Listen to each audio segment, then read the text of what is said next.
नमस्कार, बहुत स्वागत आप सभी का। मैं हूं सुशांत सिन्हा। इस दिल्ली ब्लास्ट मामले की जैसे जैसे जांच आगे बढ़ रही है, बहुत बड़े बड़े खुलासे हो रहे हैं। ये सारे लोग जो पकड़ में आए हैं, जिसमें वो महिला डॉक्टर भी शामिल है, जब इनसे पूछताछ हो रही है कायदे से, तो ये तोते की तरह बोल रहे हैं। और अभी भी इनसे बहुत जानकारियां निकलनी बाकी हैं, लेकिन अब जो खुलासे हो रहे हैं वो बहुत शॉकिंग है, जो इस वीडियो में आज आपको बताने वाला हूं। क्योंकि इस वक्त देश में इन 5 चेहरों की चर्चा हर जगह है, जिसमें से डॉक्टर उमर जो चश्मे वाला है वो तो ऊपर निकल लिया कहा जा रहा है, इसी ने ब्लास्ट किया था। लेकिन ये मुजम्मिल और बाकी 4 लोग जो पकड़े गए, इनके पास से जो जानकारी मिल रही है, ये बहुत शॉकिंग और बहुत गंभीर जानकारी है, जिसके बारे में आज आपको बताऊंगा तो आप भी हैरान रह जाएंगे। पहली जो बड़ी जानकारी अब निकल कर आई है वो ये कि ये लोग दिल्ली में, दिल्ली क्या देश में, दिवाली पर बड़े धमाके की फिराक में थे। फिर प्लान को इन्होंने पोस्टपोन किया। दिल्ली ब्लास्ट केस के बाद जब पूछताछ हो रही है, तो ये जानकारी मिल रही है कि ये लोग दिवाली को टारगेट कर रहे थे बॉस। और इन्होंने लास्ट मिनट प्रोग्राम जो है वो कैंसिल किया और चेंज किया। वो क्यों किया, वीडियो में आपको आगे बताऊंगा, उसके बारे में क्या है पता चल रहा है। दूसरी चीज, ये लोग दिल्ली ही नहीं, राम मंदिर और काशी विश्वनाथ मंदिर को भी निशाने पर लेने वाले थे। यानी जो आग लगी हुई है राम मंदिर बनने को लेकर, या फिर जो हिंदुओं को टारगेट करने को लेकर, वो इनके दिमाग में थी बॉस। और इसीलिए कहा जा रहा है कि ये लोग दिल्ली के अलावा देश के अलग हिस्सों में जो अटैक करते सो करते, वो गुजरात में केमिकल अटैक करते सो करते, लेकिन उसके अलावा ये लोग राम मंदिर और काशी विश्वनाथ मंदिर को टारगेट करने वाले थे। और इससे इनके 2 बड़े मंसूबे पूरे होते। एक तो जो हिंदुओं को टारगेट करना था वो करते, दूसरा देश में बवाल हो जाता अगर राम मंदिर में या काशी विश्वनाथ में ऐसा कुछ हो जाता। तो पूरे हिंदुस्तान में आग लगाने की फिराक में थे। और इसीलिए मैं जब कह रहा हूं आपसे बार बार कि भाई सुरक्षा एजेंसीज को नमस्कार कीजिए, प्रणाम कीजिए कि उन्होंने इस देश को बचा लिया, वरना इनकी प्लानिंग क्या थी अभी वीडियो में आगे बताऊंगा, तो आप और शॉक्ड रह जाएंगे सुनकर कि किस लेवल पे ये जाने वाले थे।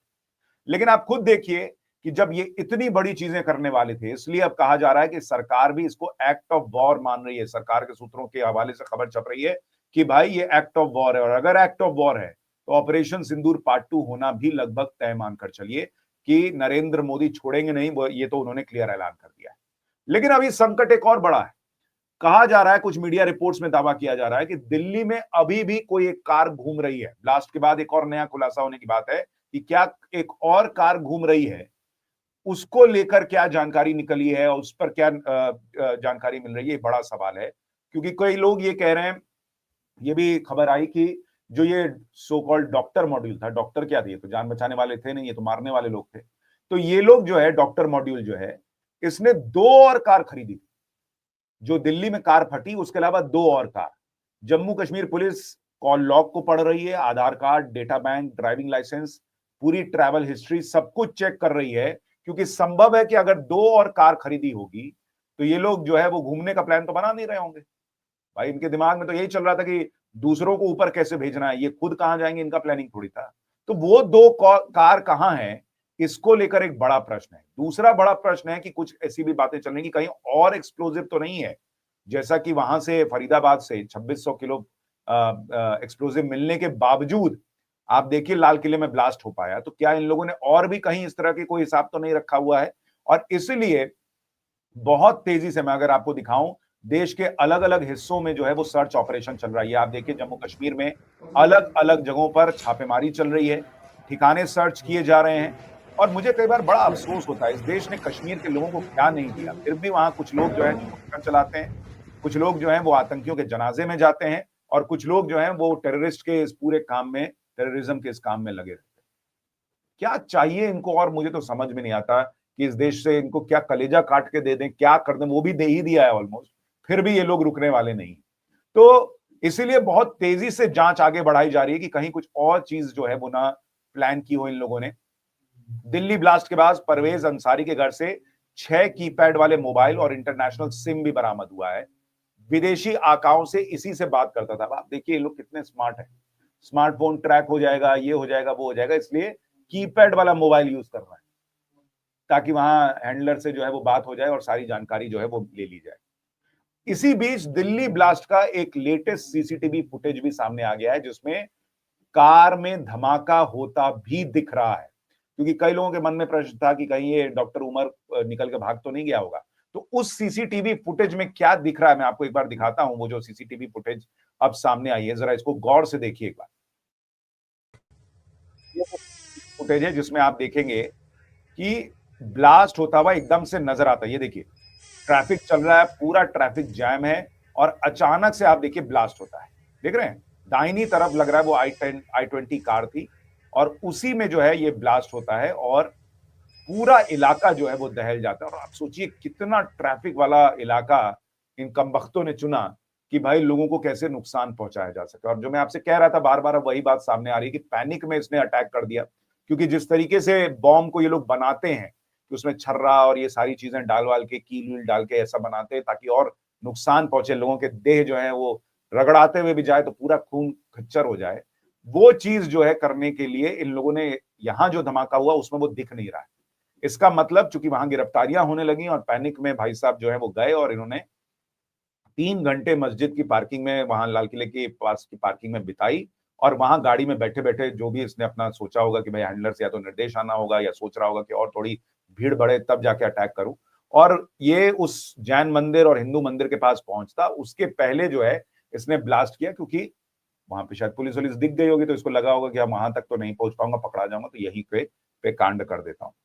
तो ये सारी जानकारियां अब धीरे धीरे बाहर आ रही हैं। कहा जा रहा है कि इसमें ये पहले मयूर विहार भी गया था, कनॉट प्लेस भी गया था, मतलब भीड़ भाड़ वाली कौन सी जगह हो ये तलाश रहा था, और आखिर में इसने जो है वहां चांदनी चौक के पास जो है वो ब्लास्ट किया है। लेकिन आप देखिए ये लोग काम कैसे करते हैं। जांच में जो खुलासे हो रहे हैं, अभी दिवाली पे क्या प्लान था, राम मंदिर को क्या लेके प्लान था, वो आगे बताऊंगा। लेकिन आप देखिए 37 दिन पहले शादी में इन लोगों ने अपना पूरा टेररिस्ट आतंकियों का जो है वो ग्रुप बना लिया, जिसमें ये महिला जो है डॉक्टर शाहीन सईद, ये बहुत इंपॉर्टेंट बताई जा रही है। वो जो मसूद अजहर ने ऑपरेशन सिंदूर में जो उसके परिवार के लोग मारे गए और उसके बाद महिला विंग बनाया था, उसका हिंदुस्तान में काम ये देख रही थी, कहा जा रहा है। तो पहले आतंकियों के जनाजे में जाते थे, वहां पर कहा जाता था कि भाई लोग संपर्क में आए और आतंकी बन रहे हैं। अब शादी ब्याह में काम चल रहा है। ये अपने आप में सोचिए कि कितनी बड़ी बात है कि इस तरह की चीजें अब शादी ब्याह में हो रही हैं, कि वहां पर आपने जो है वो लोगों को मिला के और जो है वो काम कर दिया। डॉक्टर शाहीन सईद जो है ये 45 साल की है, लखनऊ की, मुजम्मिल की करीबी थी, कार में राइफल रखी हुई थी। मुजम्मिल शकील जो है इसने 2900 किलो विस्फोटक जुटा कर रखा था। आदिल अहमद जिसने पोस्टर लगाए थे जैश के, जिसके बाद सारा पूरा मामला खुलना शुरू हुआ। और डॉक्टर सज्जाद अहमद, ये उमर का दोस्त था, डॉक्टर उमर का, जो फट गया है। पुलवामा ठिकाने वाले मॉड्यूल से इसका संबंध बताया जा रहा है। तो ये सारे लोग जो है अब ये इनसे पूछताछ चल रही है और उसके हिसाब से ये जानकारियां बाहर आ रही है। ये जो डॉक्टर उमर उन नबी मरा है, ये इसको अब इसकी भी कुंडली खुल रही है। तो बताया जा रहा है कि ये जब जम्मू कश्मीर में था, इसको मेडिकल कॉलेज से निकाल दिया गया था। और उसकी वजह क्या है भाई, जो रिपोर्ट छप रही है उसके मुताबिक एक मरीज की मौत का इसको जिम्मेदार माना गया। अब आप सोचिए कितनी बड़ी बात है कि कहा यह जा रहा है कि भाई इसने जो है 2003 में श्रीनगर से एमबीबीएस किया, एमडी की पढ़ाई करके अनंतनाग गवर्नमेंट मेडिकल कॉलेज में बतौर सीनियर रेजिडेंट डॉक्टर ज्वाइन कर चुका था।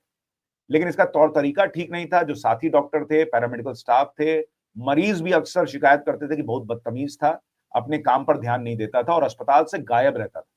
इसकी भाभी क्या कह रही है कि नहीं नहीं बहुत सीधा था, कुछ तो करता ही नहीं था, देवता तुल्य था, इस टाइप का हिसाब था। मतलब एकदम क्या बोले, ऐसा दूध का धुला हुआ था। लेकिन जो आसपास की पब्लिक है वो बता रही है कि गायब रहता था, और इसलिए कहा जा रहा है कि एक दिन मरीज की हालत बिगड़ गई और उस दिन ये ड्यूटी से गायब था। कहीं गया होगा अपना रेडिकल होने के लिए या उसकी ट्रेनिंग लेने के लिए, जो भी गया होगा। लेकिन इस तरीके से अब आप सोचिए डॉक्टर्स जो है वो पकड़े जा रहे हैं कि वो आतंकी हमला कर रहे हैं। तो जो लोग ये कहते थे कि अरे गरीब है इसलिए आतंकी बन गया, जो लोग ये कहते थे कि भाई पढ़ा लिखा नहीं इसलिए आतंकी बन गया, ये सब फिजूल की बात है बॉस। पढ़ लिख के डॉक्टर बन के आतंकी हमला कर रहा है। और आप देखिए कि अब आपको बताता हूं जो खुलासे हो रहे हैं। कहा जा रहा है कि इन लोगों ने प्लानिंग की थी कि भीड़ भाड़ वाले इलाके को टारगेट करना है, और इसलिए इन्होंने दिवाली का दिन चुनने की बात की थी। लेकिन उसी के साथ 26 जनवरी का भी प्लान था।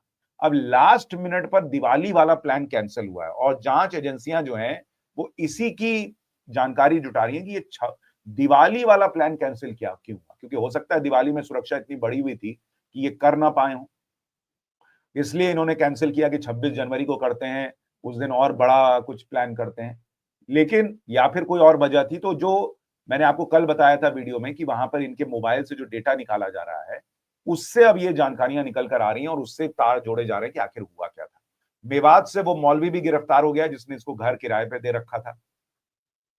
एक और बड़ी चीज आप देखिए कि राम मंदिर और काशी विश्वनाथ मंदिर को टारगेट करने का तो ये लोग प्लान कर ही रहे।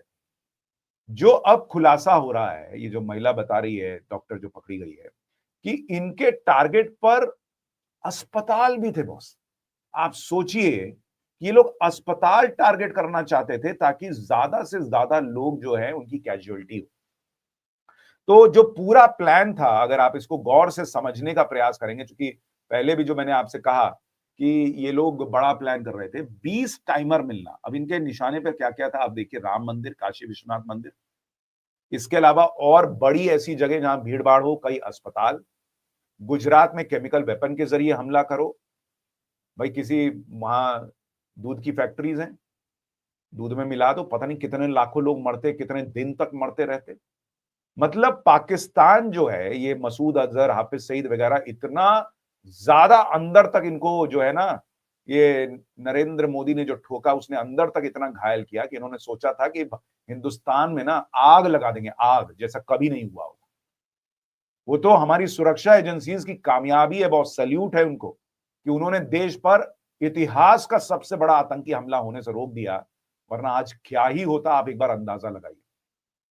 और इन लोगों की आप प्लानिंग देखिए, इसमें राम मंदिर जब बना है उसकी आग जरूर लगी हुई थी, क्योंकि 2 साल से ये लोग जो है वो कहा जा रहा है कि धीरे धीरे धीरे धीरे हथियार जमा कर रहे थे, अब विस्फोटक जमा कर रहे थे। क्योंकि मैंने आपको कहा कि अमोनियम नाइट्रेट जो है उससे तो खाद भी बनता है, तो वो जमा करना कोई बहुत बड़ी चीज नहीं है। लेकिन एक बार में इतना मिल नहीं पाएगा, तो धीरे धीरे धीरे धीरे उसको इकट्ठा किया और उसके साथ क्या एक्सप्लोजिव मिलाना है जिससे वो विस्फोटक बन जाए, उसकी तैयारी चल रही है। गुजरात में जो लोग पकड़े गए हैं उनको ड्रोन के जरिए हथियार आया था, तो ये ड्रोन कितना घातक है भाई, बहुत पोरस बॉर्डर है। आप कहीं गिरा दिए, उसको बता दिए कि देखो उधर गिरा हुआ। हर जगह आप ड्रोन की कैसे नजर रखिएगा। तो बहुत सिस्टमैटिक ढंग से ये चीजें चल रही थी। जैसे जैसे जांच आगे बढ़ रही है, भयंकर खुलासे हो रहे हैं, जिससे ये साफ लगता है कि हिंदू इनके निशाने पर थे, हिंदू मंदिर इनके निशाने पर थे, नरेंद्र मोदी सरकार इनके निशाने पर थी, और ये पूरा का पूरा देश तबाह हो, बर्बाद हो, खून के आंसू रोए, ये इनकी प्लानिंग थी, जो ये कर नहीं पाए। आपकी राय क्या है, कमेंट करके जरूर बताइएगा। नमस्कार।